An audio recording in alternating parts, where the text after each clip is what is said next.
Hi, I'm Mara Webster with In Creative Company, and I'm so thrilled today to be getting to talk about the series Los Espookys. We are joined today by creator, executive producer, showrunner, and actor Julio Torres, as well as creator, executive producer, showrunner, actor, and director of two of the episodes this season, Ana Fabrega, as well as creator and executive producer and actor Fred Armisen, as well as cast members Bernardo, Velasco, and Cassandra Ciangherotti. And Julio, I wanted to start with a question for you and Ana in terms of the writing, because for both of you, you've gone through an experience of, Julio, you've always been very much writing for other people. And so this has been a really interesting exercise in creating the show, in writing for yourself and your own character as well. And I know that was a slight adjustment in the first season. And with you, Ana, it was very much throughout your career writing for yourself and now writing for others. And so going through the kind of opposite version as each other, alongside each other creatively, I was interested in how you feel like your writing styles have really evolved and what working on the show has given you in terms of broadening that skill set, as well as creating that shorthand with one another, since this is the first time that you've worked together creating and writing a show. Yeah, it's really, it's interesting because when I'm writing, I never really, when I'm like writing Andres, I only I like write it and I'm excited about it, and then I get to set and then it's like, "Ugh, I have to go to hair and makeup because I am Andres." So it's like, I don't know, they're still very divorced in my head. I I think my favorite parts of making the show is still like creating for other people. Um, but yeah, it's been an interesting exercise, and I think that like the Andres's like wardrobe and look really make me feel like I'm acting. And how about for you, Ana? Yeah, I mean, I think that I do find it very just like, I don't know, natural to be writing a part that I'm gonna perform, and it makes it a lot easier for me in the writing when I'm like, oh, I know this character, I know how to play it. And I think over the course of writing, like the first season especially, it felt like, yeah, there was that little bit of like an adjustment of like, how do I bring that specificity to somebody else? How do I put that level of detail into someone else? And I think Julio is so good at finding like little specific funny like ideas and like things in people. And I feel like once we were like writing together, then it felt a little more like, oh, right, the way I think about writing for myself, I can just apply that to other characters. And yeah, like I think a lot of the side characters in the show are so fun and like are part of what, yeah, like no one feels like an afterthought. It's like every little character feels like so defined. And I think it really, yeah, it makes for a really gratifying writing experience to be able to write such specific characters rather than just like barista one, you know? I really love that. And Fred, with you, I wanted to talk a little bit about the arc and the journey that you've taken with your character going into season 2, because he was so much someone who had this huge passion for parking cars and was so good at what he did. And now that's been eradicated as a job, and he's trying to join this group, but he's really trying to figure out what his sense of identity is, because it's always been so tied into, I'm the person that can park a car better than anybody else. And so I was interested in how you kind of took the opportunity to really deconstruct the idea of this character that you'd built in season 1 and look at who he is in that slightly internalized, fragmented state, to then build him up as he finds that self-confidence again. Well, I imagine the Tico treats the rest of his life as he would someone who parks cars, which is like making sure that the customer is satisfied, that he's done his job. And I think he treats the rest of his family that way, like he wants to do a good job for his daughter. And then finally for his nephew and his friends with the actual Spookies. But it's just like a constant state of, how can I make everybody happy, and getting yelled at. He just gets yelled at for so much of the season, and it's great. So that's his growth is like, it's not that much of a growth. It's just a little bit of a sort of like him just trying things out. That's so great. And Bernardo, coming over to you, it's been really great to watch you play this character and just kind of the growth in him as he's found a lot more of his self-confidence in leading this group. And, at the beginning, the first time they ever had a job, it never occurred to him to even ask about whether they were getting paid. And now he doesn't necessarily need other people to create all the answers and solutions for him, but he still checks in because he's very conscientious. And so how have you wanted to kind of create that very gradual build in him becoming a little bit more confident in himself, lending itself to how he kind of sets up this group and how he runs all the different things that they're doing? Yeah, I think that what I like most, and I feel more related to Ronaldo in terms of his willing to help and to be ready for the people that need him, and he wanna the well-being of the people around that he cares about.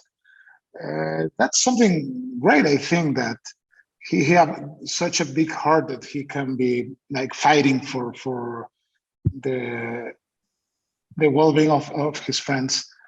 And I think that in this season, it was very interesting for me to to work on this phase of his growth, let's say. I like to think of Ronaldo as a mature man, mid-mature man, but he's still growing and understanding things. When he stopped and tried to ask himself, what do you want? What do you need? And I think I kind of like that. He maybe doesn't get an answer, like a clear or a solid answer to that. And I think that I like the idea that he's happy with that door, like maybe is not open yet and maybe won't get open when he's talking about his sexuality maybe, and when he's trying to find again his own place, not just in the existence, but in his room, like trying to get back his own place in order to be ready to come back with the Spookies and to get this new stage of maybe the next stage of the company together. I love that, and Cassandra, and talking about Esther a little bit, I love the fact that she's very pragmatic. She always has ideas and solutions and is a very logical thinker, but that also passes over to how she is with her friends as well. So it's like she'll let Andre stay with her, but she's still very straightforward and tough love. And, you're staying on the couch, and if this doesn't work for you, maybe you need to get another job. And I was interested in how you kind of view the way that she expresses that love and emotion in that kind of very direct and tough love way, but with a real tenderness at the same time. Yeah, I think that she says like the truth, and sometimes that's perceived as being tough, right? And yeah, I remember this part of like being in Pony's baby shower and saying like, I didn't brought you any present because I know you weren't going to adopt baby. And he's like, oh, you're so bitter, and she's like, oh, I mean, why am I bitter? It's because like they perceive her that way, but I think she's really caring, and she's always worrying about like her friends. And yeah, I'm lost. That's my answer.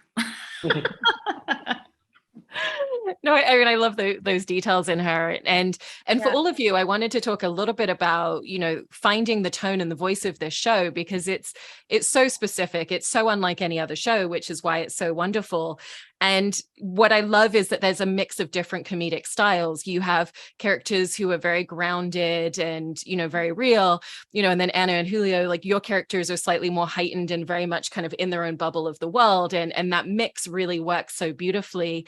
And I was interested in both the writing and with all of your performances, when you first started making the first season and you were all trying to kind of bring your performances to the same page, if that was something that you ever really discussed, because so much of it's not about playing into the joke. You're never winking at the audience. It's all kind of played very straight. And so how did you work on finding that in season 1? And what's been the difference coming into season 2 with everybody really knowing what the voice of the show is? Yeah, that was definitely something that we talked a lot about, I think. just finding common ground, and these characters are so different that operate at different like frequencies, and doing a lot of work with Bernardo and Cassandra for them to feel like that their characters belong in this absurd world that is like very very matter of fact, and that they're not like questioning it, but like going, their characters are not questioning the world, but they're just sort of like going with it. Yeah, and I think like you said, like there's no like wink to the audience. There's no like, everything is played really, matter of fact and straightforward, and like this is who these people are, this is the world they live in, these are the situations they get into. And in the first season, it feels like, looking at how the writing for that went, like, we were like figuring out the show in the first season. And then once we went to shoot it and met Bernardo and Cassandra and saw all that they brought to the characters, it really helped like solidify them to us. Because I think there was a little bit of kind of like, we don't have them nailed down. We know Tati and Andres really well, but like there's something missing that we don't understand about these other two characters. And then once we met them and like saw what they brought to them, and it's like rounded it out and like painted a complete picture, that when we went back to write season 2, it was like, oh great, we know who everyone is now. And it makes for like a much more like more dynamic and interesting storylines. Yeah, and it's the whole world is a whole character, right? So like there were, I was talking in an interview that they say like, what is Ursula doing there? Why does she get along with the Spookies? Why does she go other place where they deserve her more because of all the things that she does? And I was like, yeah, sure. Where would she go? Like, where are these other people that would Ursula relate to, right? Like, this is her group. Like, she doesn't belong anywhere else. And for you, Bernardo, was it something where on the page when you first read it that you kind of knew exactly how you wanted to play him, or was it kind of a little bit of, talking to Julio and Ana and Fred and kind of figuring a little bit of it out as you started to play him at the beginning? Yeah, no, for me it was a total mystery. It was when I read the pilot by myself when I was still in Mexico. I'm gonna be honest, I was concerned, like how this works, because I could understand like the situation, but the dialogues, but the resolutions for the situations for me was like another world language. But once we get there, of course, we are surrounded by a very, very great and talented people group, and they were very welcoming, and they were very like straight when we were saying, like, we were trying in the first readings some things, and they were like, no drama. Okay, let's play it again. No comedy. You don't need to be funny. till we found like some place in between that. But for me, it's still a mystery. I get to see the second season last night, and I was really surprised. And I'm still wondering what is the right tone and what is the right place for this for the exploration as an actors, And I'm really surprised about the results. It is great. It is great. And Fred, the initial conceptualization of the show was you having this idea of a group of friends that really loved horror, but very much loved the practical elements of how it comes together, kind of like this, the other side of Scooby-Doo, so to speak.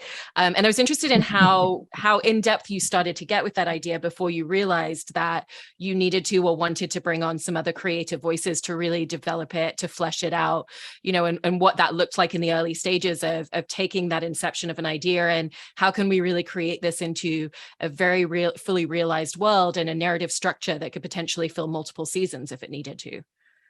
Because I could only think in terms of like the pilot, so it was very short, short time into the future. I was like, well, I know I could that part I can handle conceptually, but also being a fan of Ana and Julio, it was like, it wasn't just that like, oh, they can help. It's like, oh, I want to do stuff with them. I just want to work with them. And I don't know why I don't mean, I'm not gonna use the word surprise, but of course they just came up with that idea times a million. It just grew and grew way beyond what I could have imagined. And that's just how it transpired, where it was just concept at first and any chance to get to work with them. And then here we are still working together. It's the best. It's the best that they keep coming up with stuff. Absolutely. And Julia and Anna, I also want to talk a little bit about, when you feel a need to explain things for the audience and you want to give us those behind the scenes versus elements of magical realism where you almost don't need to. It's, we don't need to understand the how or the why someone gets sucked into an enchanted mirror, gets stuck in another mirror universe. But at the same time, when it's a sea creature, that's very practical effects. We really believe that Tati can get into that costume, swim in the sea. We see the sound effects happening and we see all of the mechanisms behind it. And so is it very much like the narrative element of what's happening in the story that for you drives whether you think you need to explain the how and the why for something for the audience, or whether you want to just allow them to lean into the magical realism elements of a moment?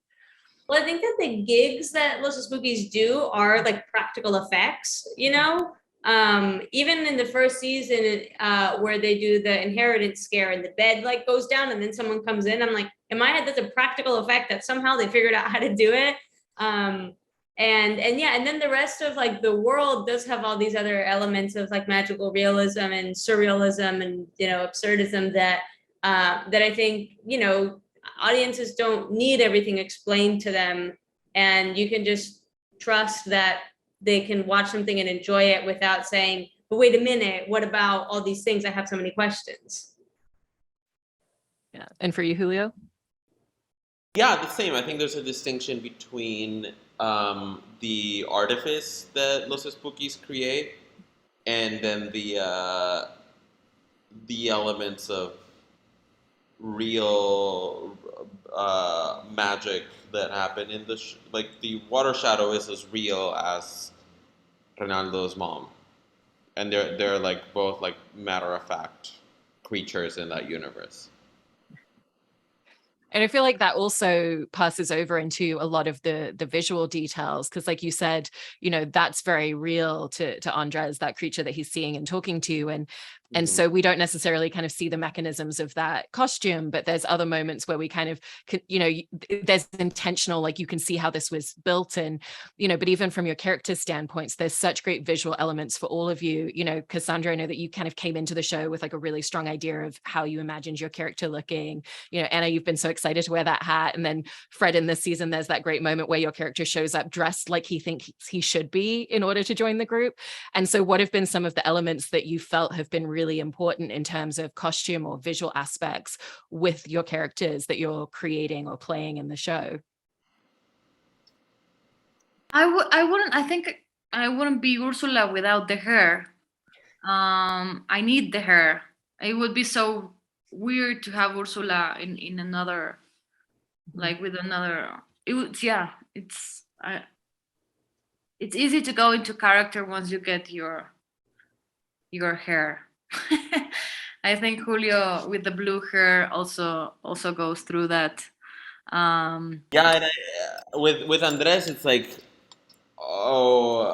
he like it's so physically uncomfortable because the clothes are always really hot and they're really scratchy, and like I wore a wig this season and I hated that wig. I hated it, and so it felt like, okay, so he's like very tense. He's always very like, his movements are very deliberate because he's just so like stitched together. Yeah, and I think that similar to Ursula and her hair, I'm like, I can't do Tati if I don't have like the little purse and the hat. Like there are moments where I'll take them off for other like wardrobe, but it feels like impossible to like be Tati and not have my purse and my hat. Absolutely. Bernardo, one of the things I love for you as well is the production design in his bedroom, and even just looking at all of these artifacts of the horror world, the fact that he has a poster that's just nothing other than a black cat's eyes alongside everything else. Did you how did that kind of help you in tapping into your character when you first walked onto set and you first saw a lot of those production details for your character? In many ways, I think that it was a great, lovely surprise when I first walked in that room. It was like my dream room when I was in high school, maybe. And I was thinking for the first season that Ronaldo will be the friend I wanted to have when I was in high school. You know, full of all these crazy, interesting elements around, and he with such a great look, and because my mom will never let me wear something like that. You know, my grandma will be dead if she saw me with this ponytail or with that look. So I had to have like a very normal teenage stage. But yeah, it's really comfortable place for me to be in that room, and also to wear this crazy awesome wardrobe for Ronaldo. I enjoy each one of them. I love them. And Julio, you were mentioning just then about, playing a character and just from a physical standpoint, him being very stilted and very constricted in terms of a lot of his movement. And in the second season, with the fact that he's going out independently from his parents, the idea on the surface is that he should be so free, and yet nothing is as he thought it would be. And so for you, did you find that you were almost making him even more constricted and even more tight as a character in season 2? Yeah, I mean, I think that like a lot of people say they want to change, and then they make decisions that would indicate that they're going to change, but then they're just still themselves. Like when you know that like I love being shocked when I learn that someone has been going to therapy for years. And they've learned nothing. And I'm like, They've made no whoa, progress. okay, so because it's like, oh, okay, so you know something's off, and you clearly talk about it a lot, but you're still the same. And I don't know, I feel like Andres is kind of like that. He's like, no, I need to be independent. I'm gonna leave my parents, and I'm gonna make it on my own. And he keeps saying that, and he keeps saying that, but he's not actually doing it. So, and I think that his clothes reflect that, where he's just like still very comfortable being the person that he's always been. Absolutely. And Ana, one of the things that I love in your performance with Tati is just her worldview and how you've created it so specifically, even down to, is she actually taking in what's being said around her or not? There's moments where she's just kind of completely in her own world, and she said how she's in her mind, it's the past, the present, the future, and all of that. So there's a lot of noise in her head. And so sometimes she's very distracted from what's going on around her. And sometimes she's very astutely keyed on to what people are saying. And so even in terms of playing scenes and thinking, is she listening? Is she paying attention? Is she keyed into this? Is she responding? Is she reacting? Or is she kind of looking over here? How do you approach that? And do you find that it's even more natural 2 seasons in of playing her to just find the differentiation between those spaces? Yeah, I think that it's almost like she's aware of everything in her world except herself. So it's like she can be in, a meeting with the group and know, in the scene with Professor Robert Roberts, when Tico's like, oh, I have an idea. And then Tati's like, no, like, we're not supposed to talk. It's like she knows her place in the group in a way that feels almost like surprising. And you would think that she doesn't. But then she'll say something else that makes you go like, oh, wait, she has no sense of who she is.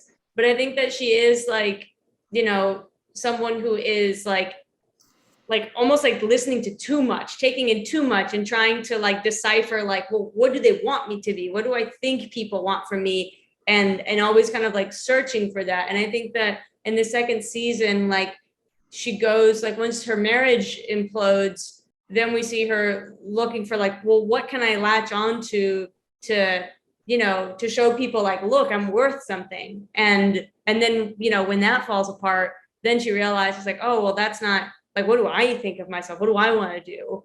And then goes back to her little jobs. Yeah. And Fred, in this season, there's a moment where your character is talking about his vulnerability a lot and saying, you know, I feel things very personally, my emotions are very fragile. And I was interested if that's something that you've always seen in him as a character from season one, and kind of some of the fragility and vulnerability that you wanted to bring into him when you look at the pages and you see dialogue like that in the way that he's talking about himself. That stuff just always seemed unspoken to me. I sometimes think of that character as like a silent character. But it was great to see it, you know, put into words. But my assumption was that that's how he was feeling about everything. But he, or that character, likes to, you know, connect with other people, so that it would make sense that he'd share that vulnerability. Absolutely. And for all of you as well, you know, it's always such a gift in coming back to characters and coming back to a show, because, you know, like we were talking about it earlier, you're kind of figuring out some of the elements at the beginning. And so for all of you, what are some of the spaces in which you feel like there's a real shorthand, or you found a lot more confidence in kind of coming straight in and making, you know, very specific choices for characters or development of episodes in the writing in a way that maybe you wouldn't have at the beginning of season one when you were figuring out a lot of these details?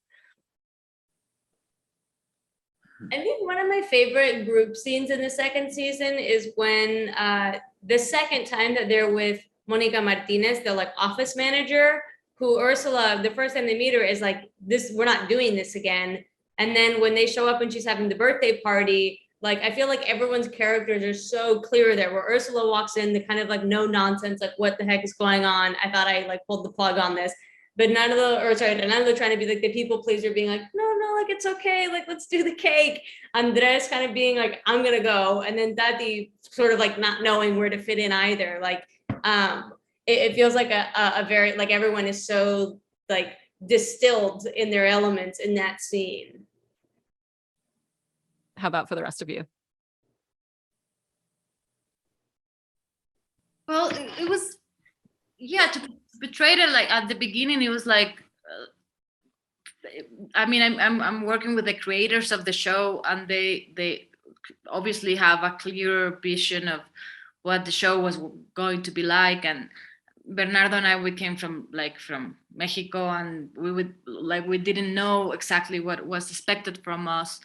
And I think the second season was more relaxing. I could like let go and say like, okay, this is just like stay in your ground and watch the show go through your eyes and enjoy it as much as possible.